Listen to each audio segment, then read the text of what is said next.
अमेरिकेच्या इतिहासामध्ये सर्वात मोठे आंदोलन काल 28 मार्च 2026 रोजी अमेरिकेच्या 50 राज्यांमध्ये तब्बल 80 लाख लोकांनी रस्त्यावर उतरले। न्यूयॉर्कच्या टाइम्स स्क्वेअर पासून ते अलास्काच्या छोट्या गावापर्यंत एकच घोषणा ऐकू येत होती, नो किंग्स, म्हणजेच की आम्हाला राजा नको, लोकशाही हवी। डोनाल्ड ट्रम्प यांच्या दुसऱ्या कार्यकाळातील हे तिसरे आणि सर्वात मोठे आंदोलन आहे। पण अमेरिकेची जनता एवढ्या मोठ्या प्रमाणात संतापलेली का आहे?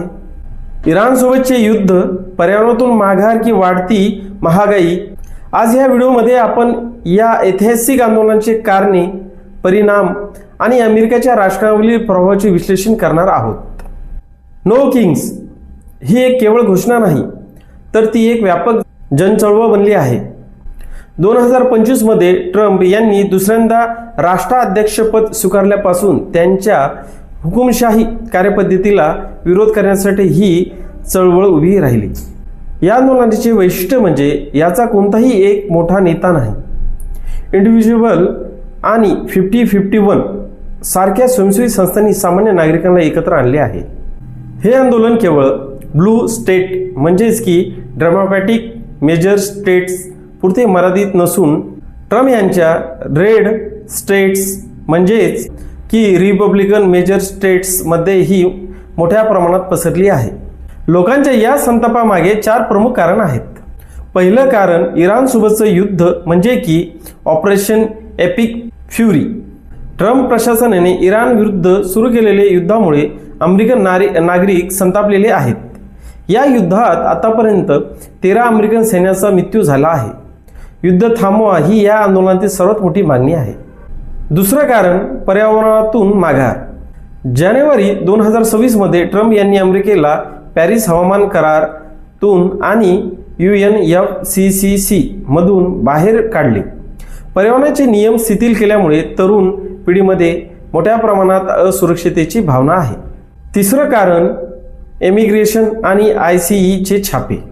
मिनिसोटा आणि शिकागो सारख्या शहरांमध्ये ICE कडून करण्यात येत असलेल्या कारवाई आणि मास डिपोर्टेशनच्या म्हणजे मोठ्या प्रमाणात हद्दपारी भीतीमुळे स्थलांतरित समुदाय आणि मानवाधिकार कार्यकर्ते रस्त्यावर उतरले आहेत। चौथं कारण आर्थिक संकट आणि महागाई। इराण युद्धामुळे इंधन किमतीत गगनाला भिडल्या आहेत। सामान्य अमेरिकन नागरिकांच्या रोजच्या खाण्यापिण्याच्या वस्तू किमती कमी न झाल्यामुळे मध्यमवर्गीयामध्ये तीव्र नाराजी आहेत। या आंदोलनाचा अमेरिकेच्या राजकारणावर काय परिणाम होईल? या वर्षाच्या अखेरीस अमेरिकेमध्ये मध्यवर्ती निवडणुका होणार आहेत। या आंदोलनामुळे रिपब्लिकन पार्टीच्या मतामध्ये घट होण्याची शक्यता वर्तवली जात आहे।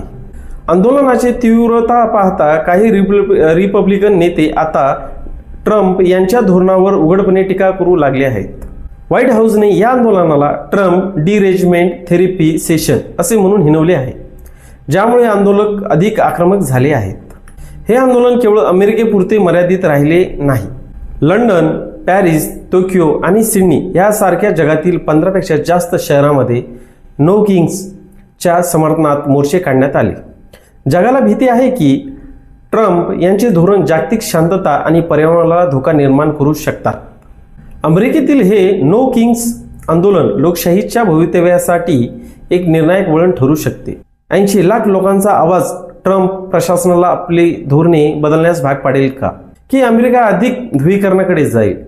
हे येणारा काळच सांगेल। तुम्हाला काय वाटते? ट्रम्प यांचे धोरण अमेरिकेला प्रगतीकडे नेत आहेत की हुकुमशाहीकडे? तुमच्या प्रतिक्रिया कॉमेंटमध्ये नक्की कळवा। व्हिडिओ आवडला असेल तर लाईक करा आणि अशाच व्हिडिओसाठी चॅनलला सबस्क्राईब करा। धन्यवाद। जय हिंद।